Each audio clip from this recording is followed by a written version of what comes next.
Maseret Ketubot, Daf Pe Gimel, traité Ketubot, feuille numéro 83, tout en haut de la page. À côté de l'Ishto, celui qui crie à sa femme, Dinu Dvarim Ani Benirsaïr, je n'aurai aucun lien avec tes biens.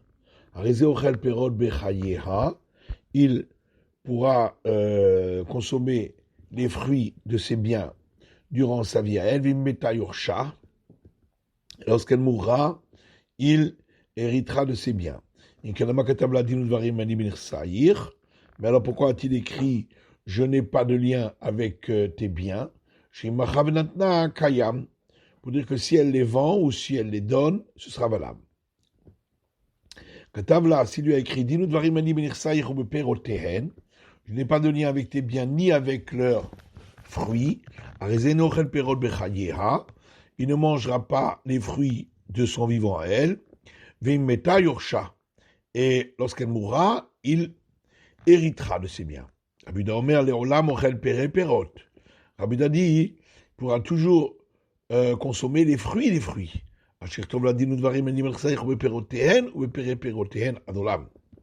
Jusqu'à ce qu'il écrive pour elle, aucun lien j'aurai avec tes biens et avec leurs fruits et avec les fruits de leurs fruits à jamais.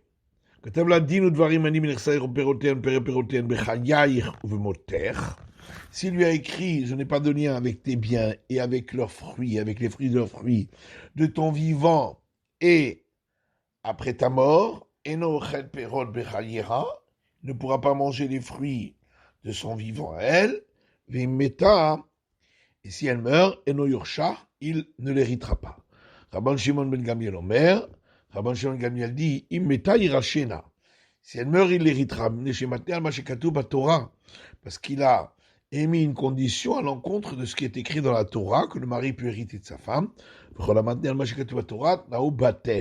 Et tout celui qui émet une condition à l'encontre de ce qui est écrit dans la Torah, cette condition n'est pas valable. Gmara. Tané Rabbi Chia. Dans la Braïta de Rabbi Chia, c'est un peu différent que dans notre Mishnah, puisqu'il y est dit Haomer l'ishto, celui qui dit à sa femme. Donc il suffit de le dire, on n'a pas besoin de l'écrire. La dit même s'il a écrit, qu'est-ce que ça change?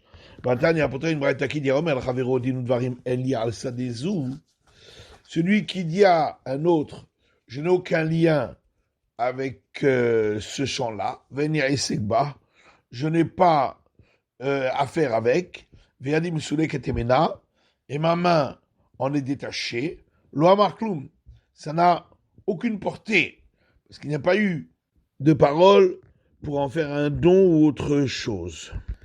Amré de Rabbi Yanaï, alors dans la maison d'études de Rabbi Yanaï, on explique, qu'il écrit cela quand il est seulement lié par le lien du mariage avec elle, qu'il est Rav Kahana, et ça suit l'enseignement de Rav Kahana. Rav Kahana dit, un héritage qui va arriver à un homme de par ailleurs, avant qu'il ne lui parvienne, un homme peut émettre la condition de ne pas l'hériter. Et ici aussi, puisque ces biens ne sont pas encore entrés en son domaine, il peut s'en désister. Veki de Rava, et ça suit l'enseignement de Rava, celui qui dit « Je ne veux pas de ce que les sages m'ont donné par leur institution, que Gonzu, comme ce cas-là, Shomrimlo, on l'écoute. Mike Gonzu, qu'est-ce que ça veut dire comme ce cas-là?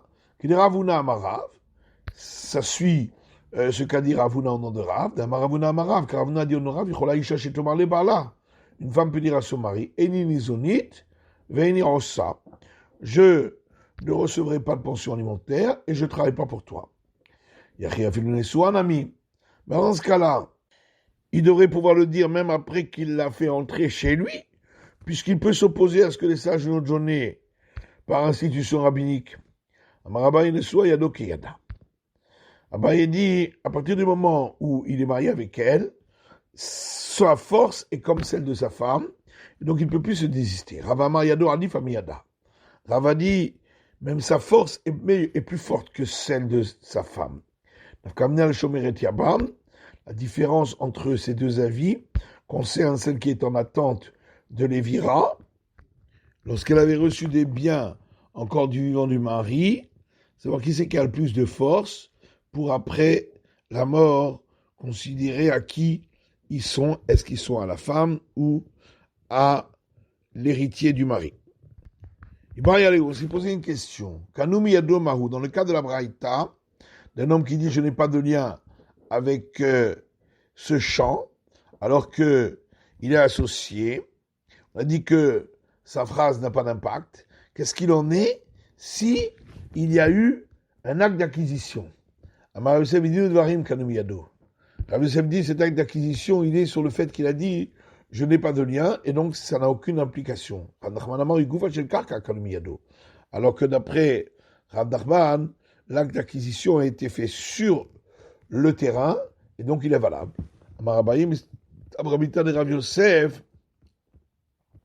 Abaye dit, il me semble que ce qu'a dit Rav Yosef, que ça n'a aucun impact, Be'orer, c'est dans le cas où il a remis en question cette phrase dès le départ. Aval Be'omed, mais si il n'a rien dit au départ, on considérera que c'est sur le champ lui-même qu'il a fait cette acquisition et que donc il s'en est désisté. Amar dit, en fin de compte, on suit cet avis que c'est sur le champ lui-même que cette acquisition a été opérée et donc il s'en est désisté. Ravashi a dit Amema Be'orer ou Be'omed. Est-ce qu'on parle dans le cas où dès le départ il a remis en question cette parole, ou bien si au départ il n'a rien dit? Rav Yosef. Et qui c'est qui fait un pareil distinguo? C'est Rav Yosef. Amalel Shmirali lui a répondu, j'ai pas entendu cela. Comment le Shmirali? Ce qui veut dire, je ne suis pas d'accord avec ce distinguo. Imken, lama kotavla, verroulé. La Mishnah disait, si c'est ainsi, qu'il peut toujours disposer des biens, alors à quoi cela lui a-t-il servi d'écrire cela? La Gemara demande comme il est pourquoi la femme ne peut pas dire tu t'es détaché complètement de tout ce qui a trait à mes biens. C'est parce que celui qui a chez lui un acte qui lui permet de faire sortir les biens de quelqu'un d'autre est toujours désavantagé puisque l'autre a les biens dans son propre domaine. Et pourquoi dirait-on pas qu'il s'est détaché de la possibilité de profiter des fruits? Amarabaye Boutsina Tamikra. Abaye dit parce que il y a un adage populaire qui dit il vaut mieux une petite courge maintenant qu'une grosse plus tard. Et donc il préfère garder pour lui l'utilisation de l'usufruit qui est immédiat et laisser le fait qu'elle pourrait vendre ou donner qui est pour un délai plus tardif. Veima Mirusha. La Gemara demande peut-être que il s'est désisté du fait de pouvoir hériter ses biens. Amarabaye mita shricha mechira lo shricha. Il dit non parce que la mort est courante alors que la vente est beaucoup moins courante. C'est pourquoi il préfère garder pour lui le fait de pouvoir hériter des biens.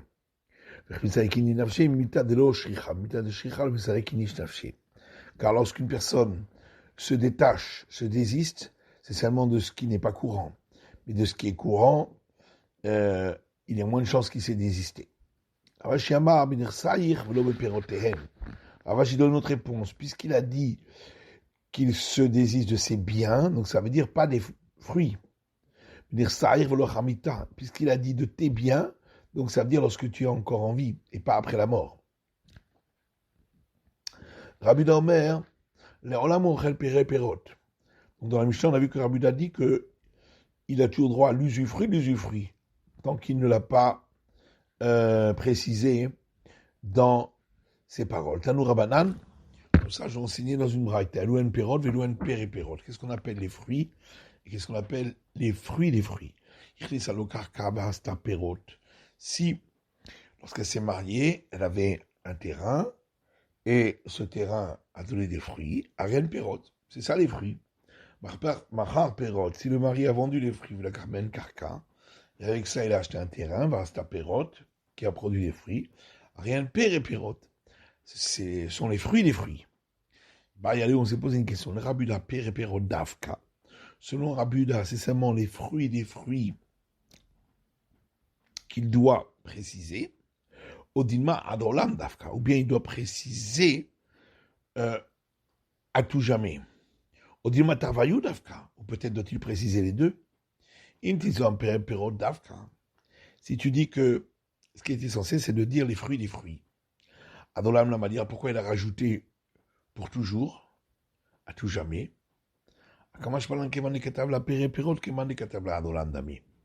C'est pour apprendre que s'il a dit les fruits des fruits, c'est comme s'il avait dit pour toujours, c'est-à-dire toutes les productions de fruits qui pourraient exister à partir de ces fruits des fruits. Et si on dit que l'essentiel, c'est qu'ils disent à tout jamais, alors Père Perot Jamali, pourquoi a-t-il donc dit les fruits des fruits? Comment je vais faire garder Katab la Père Perot? Il Katab la Adolam in ilolo. C'est pour te dire, même s'il a dit les fruits des fruits, pour la suite, ça marchera que s'il a dit jusqu'à tout jamais. Sinon, non. Si on dit qu'il faut dire les deux, pourquoi doit-il dire les deux? On a besoin de dire les deux. Parce que s'il a dit simplement les fruits des fruits, mais il n'a pas dit pour toujours,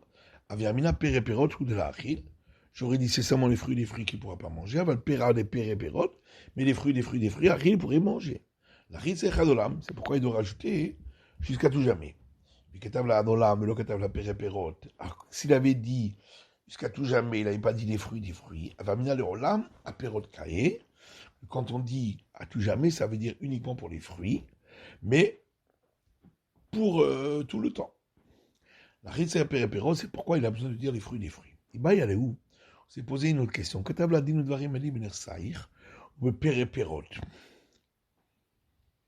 S'il lui a écrit, je n'ai aucun lien avec tes biens et avec les fruits des fruits. Est-ce qu'il pourrait manger les fruits? Est-ce que c'est seulement des fruits qui s'est désisté, mais pas des fruits? Ou bien il s'est désisté de tout. Puis comme il est sadik nafshe, l'agma répond, c'est évident qu'il s'est désisté de tout.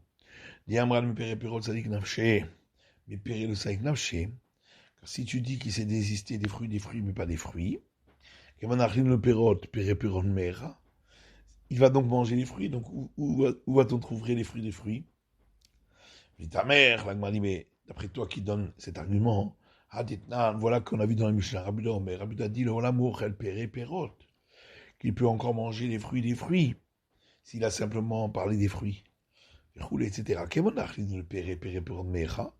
Alors on peut donner le même argument. S'il a mangé les fruits, où va-t-on trouver les fruits des fruits? Et là, des Shaira. Donc on parle qu'il a laissé des fruits, et ensuite il a acheté un terrain, et ça a produit d'autres fruits. On peut dire la même chose ici, qu'il a laissé des fruits avec lesquels il a pu donc avoir les fruits des fruits. Rabbi Shimon Gamliel Omer, on a vu donc l'avis de Rabbi Shimon Gamliel qui dit que de l'héritage, il ne s'est pas désisté, car ce serait aller contre les paroles de la Torah. Rav dit on suit l'avis de Rabbi Shimon Gamliel, mais pas pour la raison qu'il a donnée. Mais que veut dire on suit l'avis de Rabbi Shimon Gamliel, mais pas de l'explication qu'il a donnée? Il est malachak Rabbi Shimon Gamliel. Si ça veut dire on suit l'avis de Rabbi Shimon Gamliel qui a dit que si elle est morte, il l'héritera, mais pas pour la raison qu'il a donnée. Le Rabbi Shimon Gamliel car selon Rabbi Shimon Gamliel, celui qui donne une condition contre ce qui est écrit dans la Torah, la condition n'est pas valable. Rav Savatna au Kayam. Rav lui dit que la condition est valable, mais que ça va le chatabal de Rabbanan. Seulement, il pense que le fait que le mari hérite de sa femme, c'est une institution rabbinique. Et les sages auraient donc donné plus de force à leurs paroles qu'à celle de la Torah. C'est pourquoi il ne peut pas aller à l'encontre de cette règle des sages qui veut que le mari hérite de sa femme. C'est la fin de l'étude du Daf Pegimel. de la feuille numéro 83.